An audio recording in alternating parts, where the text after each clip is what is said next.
Pusaran huru-hara dunia skincare yang menyeret Nikita Mirzani ke balik jeruji besi masih terus menjadi sorotan. Salah satunya hadir dari Dr. Richard Lee yang disebut-sebut pernah menjadi salah satu korban dugaan pemerasan Nikita senilai 2 miliar rupiah. Nama Richard bukan disebut-sebut oleh sosok yang diduga Dr. Oki Pratama sudah berdamai dengan Nikita setelah sebelumnya berkonflik. Ditemui oleh awak media, Richard pun mengaku dirinya sempat kaget saat mengetahui Nikita dijadikan tersangka, bahkan ditahan. Namun ia mengaku tidak ingin terseret lebih jauh dalam permasalahan tersebut. Lantas, benarkah Richard Lee memang pernah melakukan perdamaian dengan Nikita Mirzani dengan membayarkan sejumlah uang?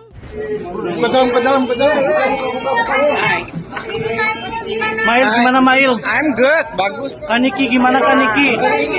Ramenya, oi. Bagaimana sekarang ngedeketin akunya, gimana buat konten bareng.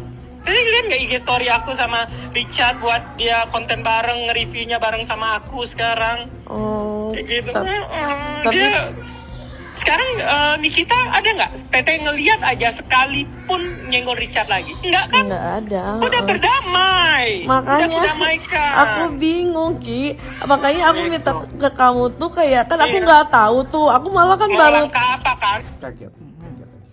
Sudah terprediksi? Enggak juga lah ya, saya cukup mantau aja dari jauh sih sebenarnya. Kalau memang dia terbukti bersalah, ya semua orang wajib ditahan. Kalau misalnya orang tidak terbukti bersalah, ya sebaiknya tidak ditahan. Gitu. Apakah benar dokter sudah mengasihkan sejumlah uang gitu? Ada waktunya nanti aku akan berbicara, tapi tidak sekarang. Selain Nikita dan asistennya Ismail, sejumlah pihak pun ikut terseret. Salah satunya dokter detektif alias Doktif. Apalagi baru-baru ini beredar rekaman CCTV dan percakapan yang diduga memperlihatkan Doktif memeras suami Reza Gladys. Terkait adanya dugaan mafia atau sindikat, Richard enggan menyebutkan secara gamblang. Namun yang jelas ia mengaku mengetahui segala modus yang dilakukan sejumlah pihak dalam dugaan pemerasan terhadap para pengusaha skincare. Miliaran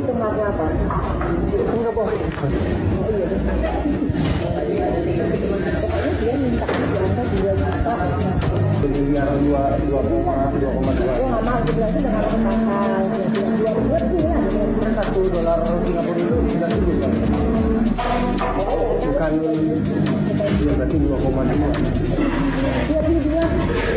100 ribu itu cash 10 ribu, oh iya 20 miliar. Kita sudah nggak mungkin, kita ngomong aja nggak pegang harga dia. Aku bilang bisa nggak ada bro, ya kan? Aku bilangnya biasanya 1,75. Aku bilang aku bilang selama 2 bulan. Kalau nggak tahu ya. Itu tim maksudnya tim siapa itu dok yang mau? Pejabat tekat kerana nggak dapat. Itu kan perempuan mati. Oh jangan jadi mati ya. Itu bisa jangan. Nanti aku ceritakan itu gimana caranya. Dia pakai si sesuatu yang kecil mati di sini. Itu kamu nggak tahu harusnya itu. Bu Eni pernah cerita yang dimasukin ke serum itu kan. Bu Eni pernah. Tapi itu 2021 waktu bening dihajar. Selanjutnya ngaku gimana tuh? Makanya aku bilang ya, pikirin plus minusnya pikirin aja. Jadi mintanya di angka 20-an. Tapi 750 aku ngikutin, aku bilang nggak mungkin kalau bilang ngomong aja gue nggak tega. Terus apa jaminannya kalau misalnya udah? Ya bakalan digabung kan, semuanya tergantung kan diundang DPR RI. Januari. Jadi nggak akan diganggu. Sebenarnya saya tahu semua ceritanya lengkap. Saya tahu juga semua lah, pokoknya dari A sampai Z, baik modusnya atau apapunnya. Tapi saya menolak untuk berbicara, bukan aku yang menjawabnya. Ya. kalimat modus sendiri. Aku nggak mau menjadi rusuh dan ribut lagi di media sosial sih. Jadi biar polisi aja yang jawabnya. benar ataupun salah biar mereka aja yang menentukan. Kalau kami menganggap itu harus lebih dari 2 tersangka, yaitu 4 orang tersangka. Seharusnya ya, berdasarkan peristiwa hukum 27 Oktober, 13 November, 14 November, dan 27 November. Ya, kecurigaan kita, inisialnya adalah Dr. O dan Dr. S ya. Ada komunikasi antara klien kami dengan Dr. O pada saat 27 Oktober, itu aja. Dr. S itu terkait masalah percobaan 369 ya, pemerasan ya. Lain halnya dengan Nikita Mirzani yang disebut-sebut sudah damai. Perseteruan Richard Lee dengan Doktiv masih terus bergulir. Salah satu akar permasalahan adalah investigasi Doktiv terhadap produk DNA salmon milik Richard Lee. Kemudian menjadi subjek kritik tajam setelah ditemukan adanya dugaan praktik repackaging. Bahkan kualitas produknya ikut dipertanyakan. Perseteruan di antara keduanya pun semakin memanas, bahkan hingga berujung aksi saling lapor ke jalur hukum. Lantas benarkah Richard menolak untuk berdamai dengan Doktiv terkait perseteruan mereka yang belum kunjung selesai? Untuk pelapor itu Doktiv lihat dari aduan-aduan yang Doktiv baca di medsos. Ya, jadi cukup banyak. Dan untuk produknya itu kan ada beberapa yang memang sudah disita, diambil oleh Badan POM. Dan ada juga produk yang izin edarnya sudah dibatalkan, tetapi masih beliau edarkan. Baru kemarin yang sempat juga heboh oleh sepasang suami istri ya, DRL dan istrinya. Sementara itu sudah dipastikan nomor NA-nya dibatalkan. Jadi jangan ada lagi perdebatan di medsos bahwa produk itu masih ada NA-nya, bla bla bla. Sudah dibatalkan per 31 Desember 2024. Ya, jadi untuk DRL dan para teman-temannya, tolong ya didengarkan ya. Produk yang kamu jual di tanggal 10 Januari 2025 yang dijual oleh istri DRL itu adalah produk yang tidak memiliki izin edar.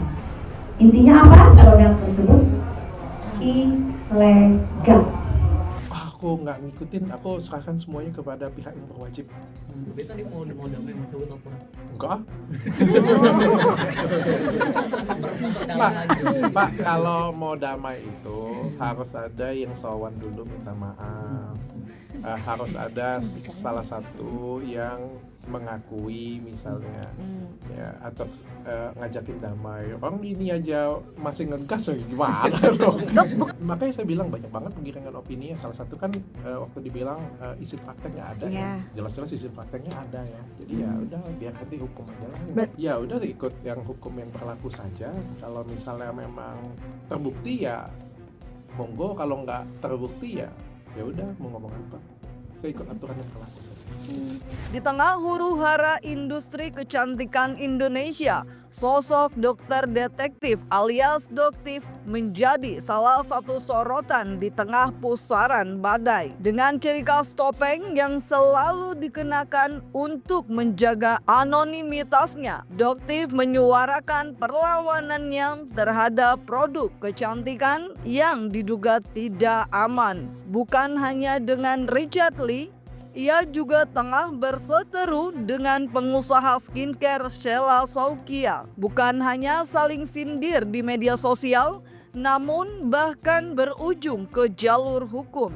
Kamis 6 Maret 2025 kemarin, Doktiv pun didampingi kuasa hukumnya kembali menyambangi Polda Metro Jaya untuk melengkapi berkas laporannya terhadap Sheila.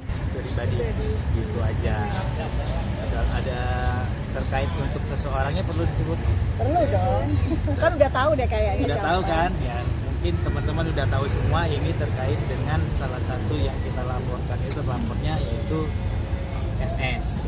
Ini kita masih saat ini masih tentang terkait dengan pemberian dokumen, habis itu penyerahan dokumen tersebut juga dilengkapi dengan informasi yang terbaru untuk terkait dengan laporan ini. Jadi mungkin untuk berikutnya bisa tanyakan ke teknik. Teman juga sudah tahu ya, sebenarnya dokter tidak ingin melaporkan ini sebenarnya ya, tetapi karena ada laporan, diduga ada laporan dari saudara SS ya, dugaannya ya, ada laporan dari saudara SS yang melaporkan bahwa Doktif menyebarkan data pribadi beliau gitu.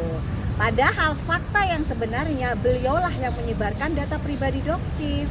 Dan kalian semua pada tahu sebenarnya. Berita ada ya gitu loh, beliau bisa melaporkan Doktif sementara dialah yang lebih dulu menyebarkan datanya Doktif di akun Instastory-nya beliau.